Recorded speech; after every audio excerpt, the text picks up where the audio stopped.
Today we're going to talk about PKI in Kubernetes. So more or less, Cert-Manager and Let's Encrypt with regarding this topic. And from agenda perspective, Jurlind is going to give us a recap of last time's OpenSCAP topic, and then I'm going to dive into a bit like Let's Encrypt and Cert-Manager and a small demonstration as well. Cool, exciting. Yeah, so last time on the 3rd of November, we were talking about OpenSCAP, which is actually a tool set, and it provides different tools with different capabilities. Well, the main goal of OpenSCAP, it's actually an open source project based on the SCAP, the security content automated protocol developed by NIST, where you have the possibility to automate the configuration of your operating system or any other system, for example, as an application like your browser. So you'd have different possibilities of different systems are being supported. So OpenSCAP comes where OpenSCAP base is one of the basic tools where this allows you to do the configuration, the compliance configuration, and also the vulnerability assessment of the system that you are using, comparing to recent CVEs. Well, on top of that, you could have also OpenSCAP daemon, which provides you continuous monitoring of your system or your infrastructure if you are going to use OpenSCAP for different systems running in your infrastructure. In addition to that, you have the SCAP workbench. Alex, you might like to just go and show the old tools. Thank you. Let me just. The SCAP workbench will provide you the same capabilities as the OpenSCAP base, but this is graphical user interface, making this a little bit easier to use without you needing to remember the commands as you need to do in the command line interface with OpenSCAP base. But in addition to that, the biggest advantage of it is that it provides you the possibility to customize your configurations, meaning you'd have standard configuration for a specific system that have been supported in the open source project by the community. It might be that for some systems you don't find that, but you can use those as templates and customize them and even put more security controls on that, or even less, depending on your context. SCAP Timony or the Timony or whatever you want to call it and spell it out. Well, I'd say Timony probably is the correct way to spell it. Or pronounce it actually. So this would provide you the possibility to store your results in a database, and that you can check kind of for auditing purposes. If you want to audit your infrastructure in different time intervals, then you'd have the results stored for different times when you run the scanning and the compliance capabilities. Last but not least, OpenSCAP Anaconda add-on. This will provide you, especially this is interesting for, let's say, very system critical infrastructures. It provides you the possibility to securely configure the system while it's being installed. So with the other ones is you install the system, you run OpenSCAP, the tool set, and you see, okay, what configuration you will need to change and you'll need to adapt. With the Anaconda add-on, you can do this even during the installation, meaning that after the system has been installed, is already in a state that is compliant to your security context. So this is it about what we did. If you'd like, you can watch the video from the last time, and I would suggest just install the tools and play around. The workbench is easy to use, so you can enjoy and harden your system in an automated way. So yeah, so that's it about what we did 2 weeks ago.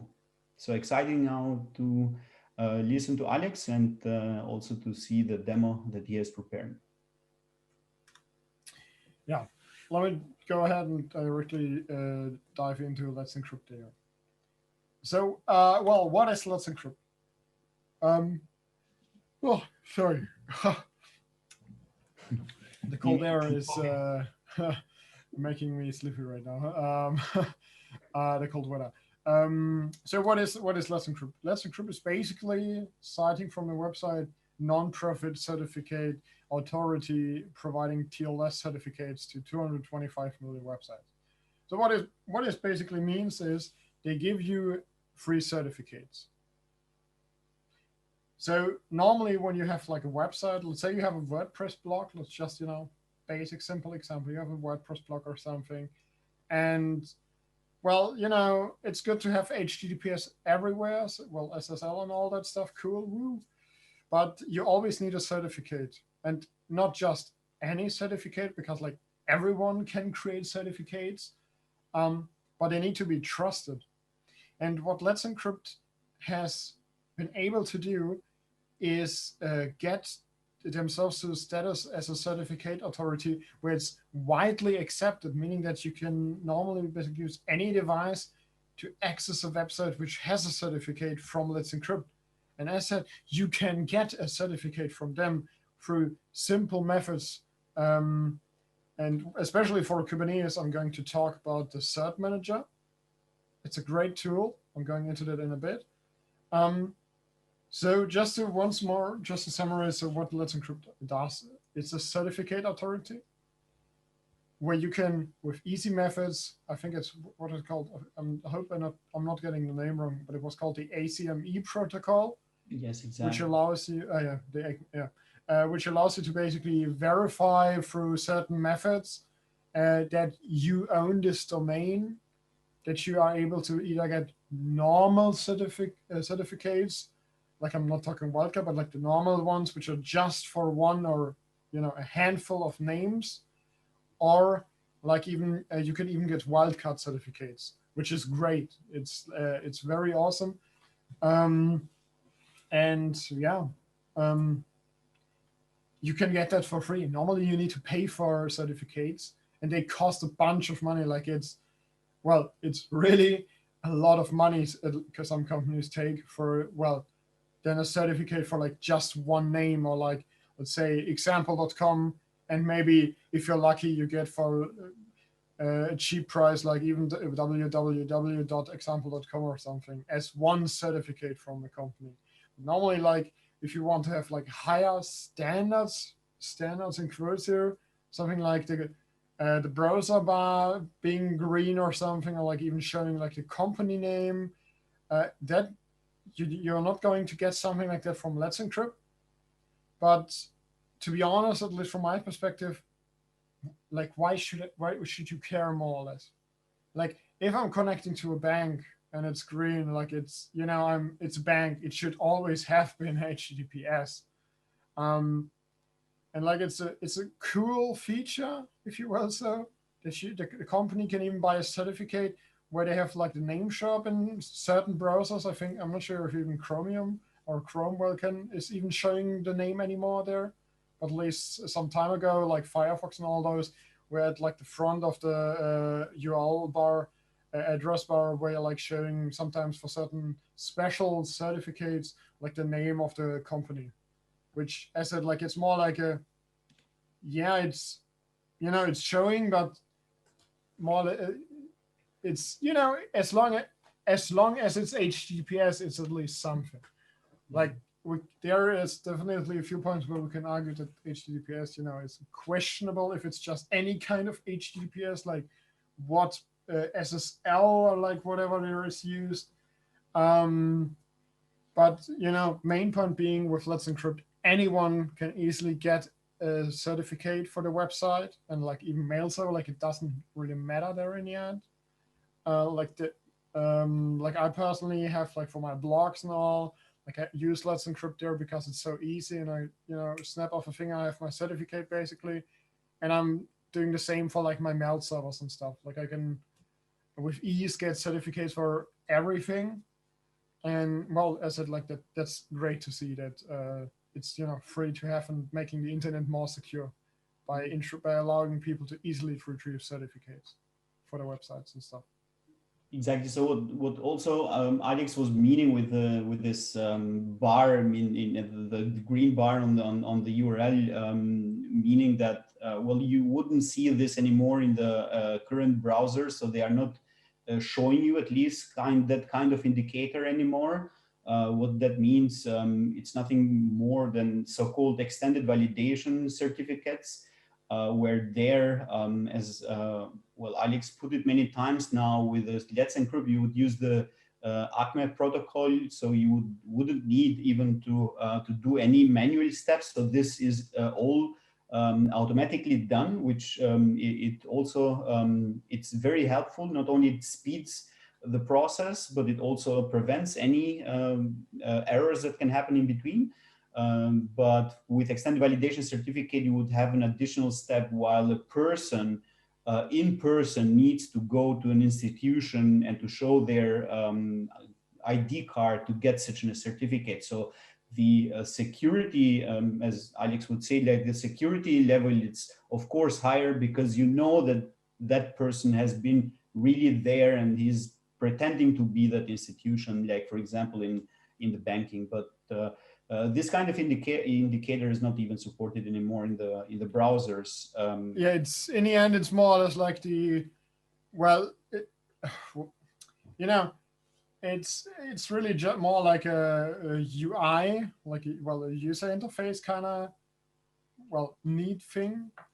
At least I personally don't really care necessarily if like a bank or something has that.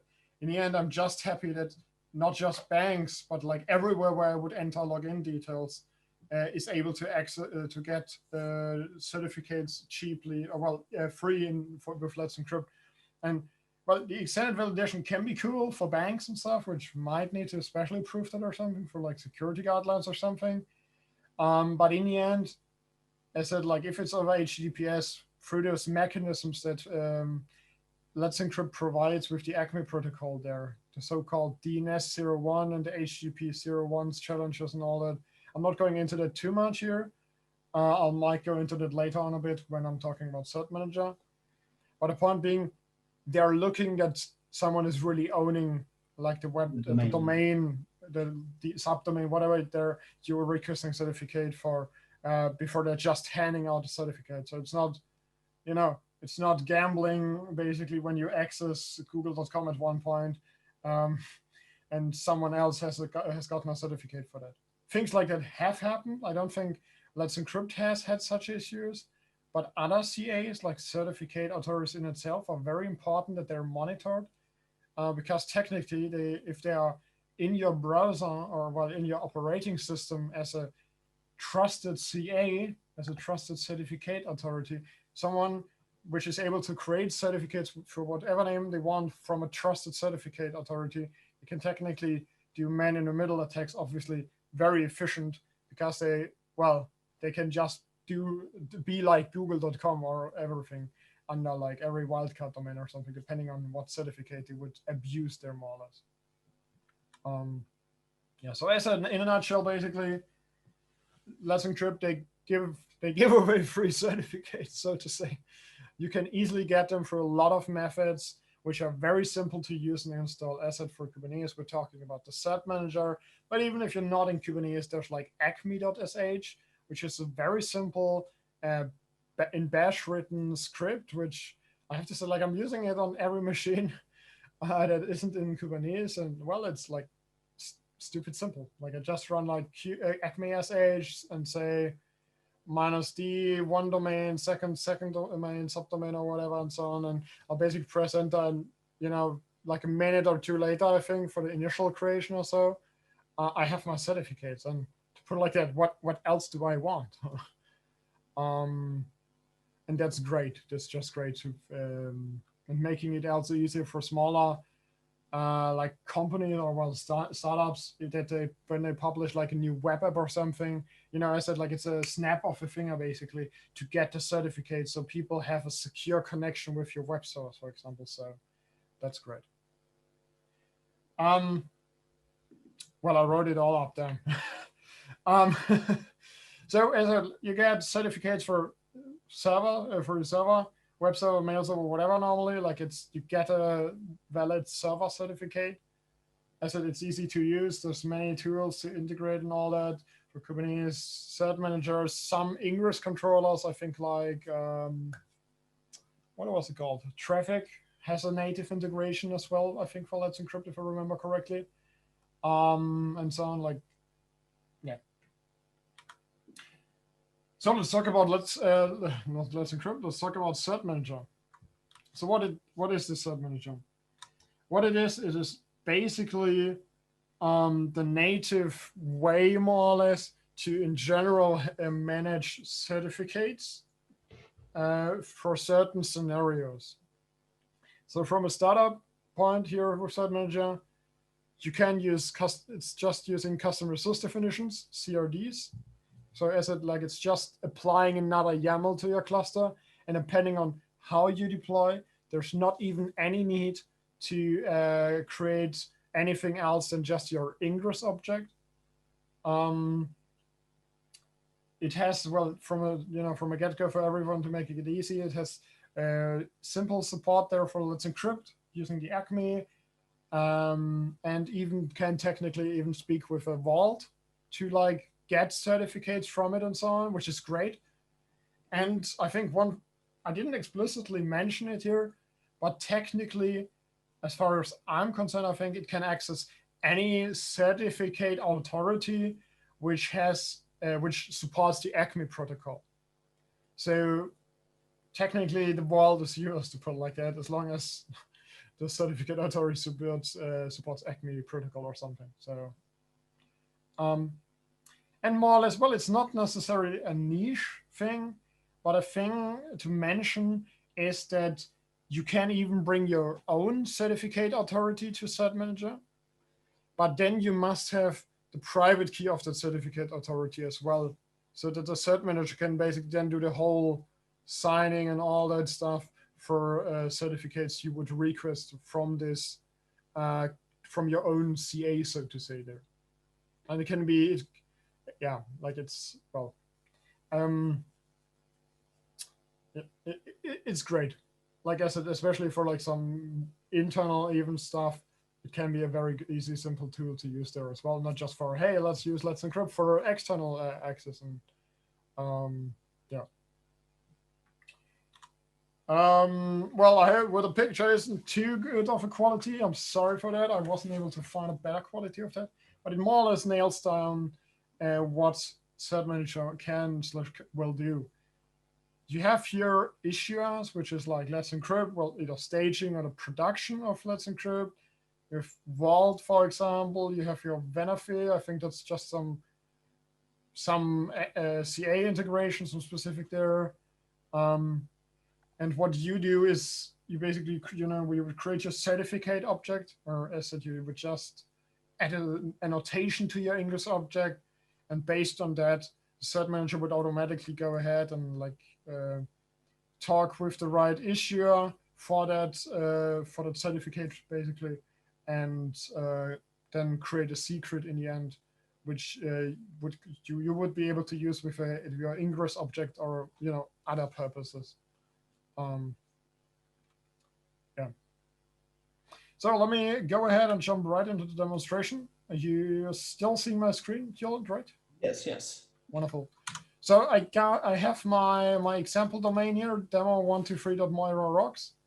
And I'm getting a connection to some private because, well, I have initially. Did you get a chat message in there? Oh, sorry. No, that's the last one I wanted to do. Sorry, where was I? So I'm connecting to the server right now, and connection is not private because the certificate is invalid for this.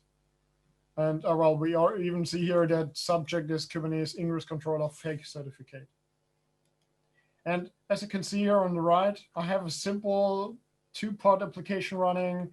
Let's take a quick look at the ingress object. It's also deployed. That's not our consensus right now with the warning we get.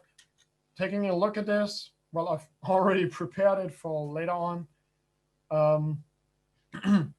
Main point is we have our simple ingress object. We point it to our service.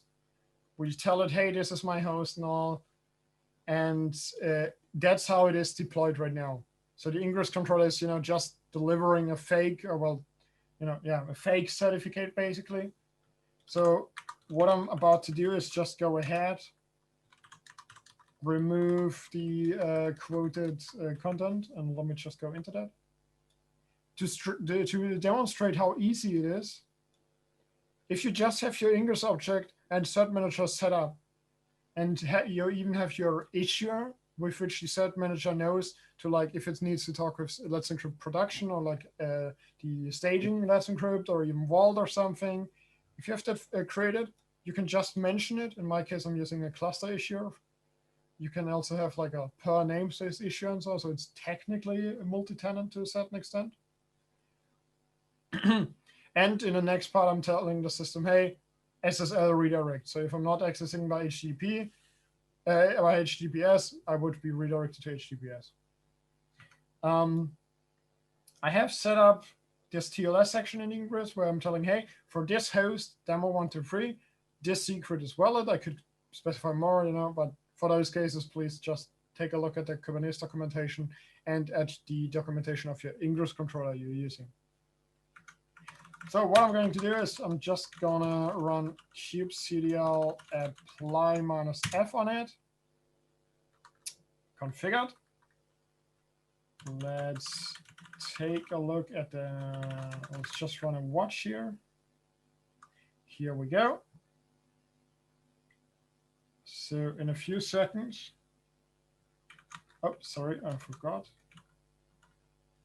Let's just show the important thing here right now. Because we have set this, oh,